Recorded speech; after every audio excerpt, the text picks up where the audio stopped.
Bienvenue sur Africa 24 dans cette nouvelle édition du QG Weekend. Voici les titres de l'actualité. L'exécutif tunisien fait appel à l'armée pour sécuriser des sites de production. Une décision prise suite aux nombreux mouvements sociaux qui paralysent quelques activités économiques dans le pays. Nouvelle coopération judiciaire pour lutter contre le terrorisme. Ce 11 mai, le Mali, le Niger et le Tchad ont signé un accord qui vise notamment à renforcer la sécurité et le contrôle aux frontières. Et puis le nombre d'établissements privés d'enseignement supérieur congolais n'a cessé d'augmenter ces dernières années. Certains acteurs de l'éducation s'interrogent sur le rôle de ces centres de formation. Mais tout d'abord, pour la première fois depuis près de 30 ans, le Soudan a un gouvernement dirigé par un Premier ministre. Il s'agit de Bakri Hassan Saleh. Nommé ce jeudi 11 mai par le président Omar el-Béchir, son équipe est composée de 31 ministres et de 43 ministres d'État. Sa mission, tenir jusqu'en 2020, date de la prochaine élection présidentielle, et régler la crise économique et les multiples conflits avec les rebelles. En Tunisie, la fronde sociale s'intensifie. Ces dernières semaines, de nombreux mouvements sociaux ont paralysé les activités de plusieurs entreprises. Face à cette situation, le président Beïch Caïd Essebsi fait appel à l'armée pour sécuriser les sites de production. Clément Joël Soala. La protection des sites industriels en Tunisie sera désormais assurée par l'armée pour dissuader les mouvements sociaux susceptibles d'empêcher leurs activités. Cette décision a été annoncée par le président Beïch Caïd Essebsi mercredi 10 mai lors d'un discours au Palais des Congrès de Tunis. En effet, la Tunisie est en proie depuis quelques semaines à une grogne sociale croissante qui touche essentiellement les régions de l'intérieur du pays, celle de Tataouine dans le sud en l'occurrence. À partir de maintenant, j'ai décidé que l'armée protégera les sites de production du phosphate, du pétrole, de l'agriculture et les sites touristiques. Je tiens à mettre en garde que l'armée sera ferme dans cette mission. Lors de ce discours ferme, le président Beïch Caïd Essebsi a également critiqué les appels à manifester de certains partis politiques et de la société civile contre un projet de loi dit de réconciliation qu'il a proposé en 2015. Il a aussi rejeté l'idée d'élections anticipées et de reconstitution du gouvernement réclamée par des opposants. La démocratie est quelque chose d'intouchable en Tunisie et il faut maintenant travailler pour continuer dans le même processus. Et ça, c'est très important. Je trouve que M. le Président a donné des messages d'espoir et de certitude est clair. La Tunisie est le seul pays ayant réussi jusque-là sa transition politique suite au printemps arabe. Cependant, il ne parvient toujours pas à relancer son économie 6 ans après la chute du régime de Ben Ali. Le déficit public du pays continue de se creuser. Face à la menace terroriste, 3 pays africains s'unissent pour lutter contre le phénomène. Il s'agit du Tchad, du Niger et du Mali. Ce jeudi 11 mai, ils ont signé une convention de coopération judiciaire à Niamey, la capitale nigérienne. Elle vise notamment à renforcer la sécurité et le contrôle aux frontières. Birama Saonera. Intensifier la sécurité et le contrôle aux frontières, voici l'une des priorités du Mali, du Niger et du Tchad. Les 3 États ont signé une convention judiciaire. Objectif, s'unir face à la menace terroriste et contre d'autres fléaux d'insécurité qui gangrènent cette partie du continent africain.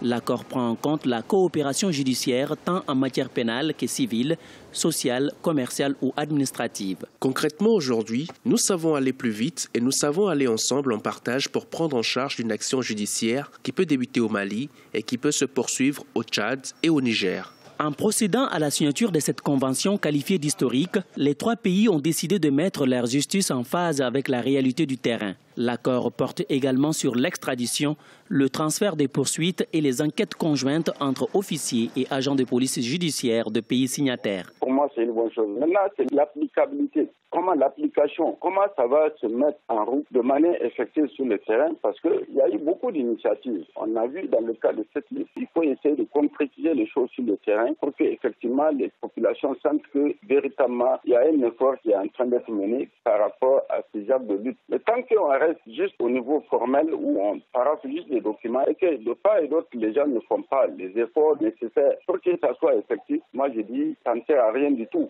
Les observateurs estiment que cette convention doit impliquer l'ensemble des pays confrontés à la menace terroriste, notamment le Cameroun, le Nigeria et le Burkina Faso. Et c'est là, avec comme seul objectif, éradiquer le fléau du terrorisme.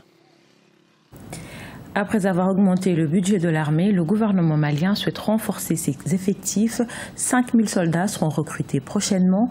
Objectif, sécuriser ses frontières et lutter contre la menace terroriste omniprésente au Mali. Idlet Mirabel Bissou. Pour renforcer ses rangs, l'armée malienne prévoit de recruter 5000 hommes en 2017.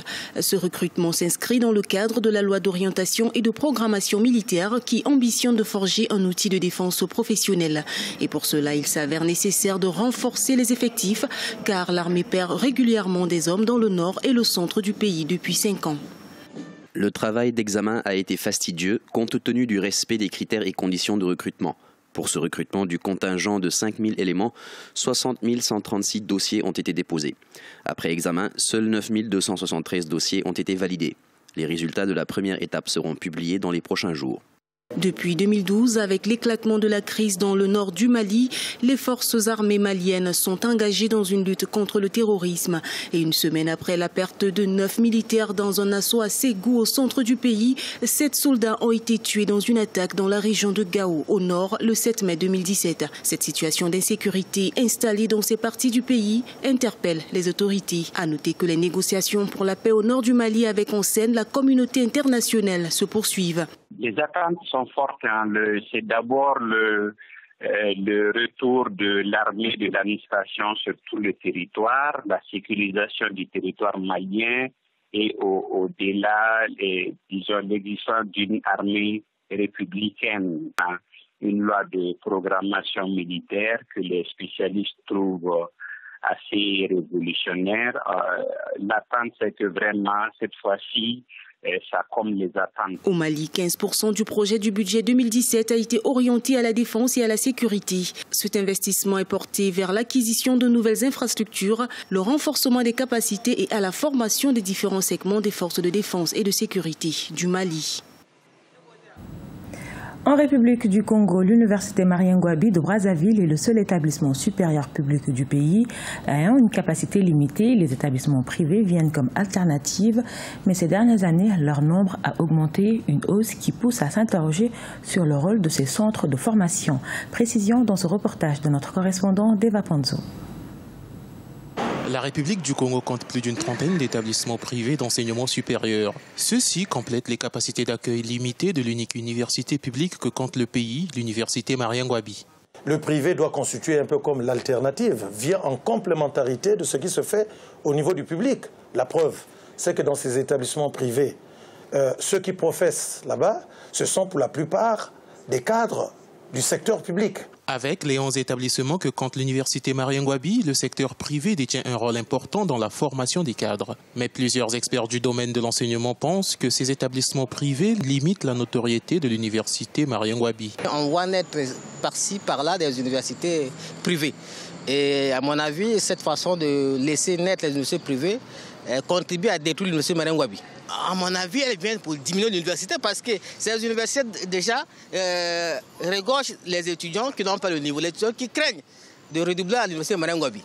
Afin d'accorder plus de crédibilité aux diplômes qui sont délivrés au sein des établissements privés d'enseignement supérieur, des enseignants ont proposé la mise en place d'un organe de régulation. Il faut, au niveau de l'enseignement, un système de régulation comme ça existe au niveau des télécommunications, au niveau même des marchés d'État. Il faut un organe de régulation indépendant et des ministères et des promoteurs. Certains établissements privés proposent aux étudiants des conditions d'études de haut standing pouvant limiter un éventuel exode à l'étranger. On y trouve une affluence féminine, soit 52% selon les estimations des observateurs. Ce journal a été réalisé par l'ensemble de la rédaction. Nous vous remercions pour votre fidélité. Dans un instant, une nouvelle édition de l'actualité sur Africa 24.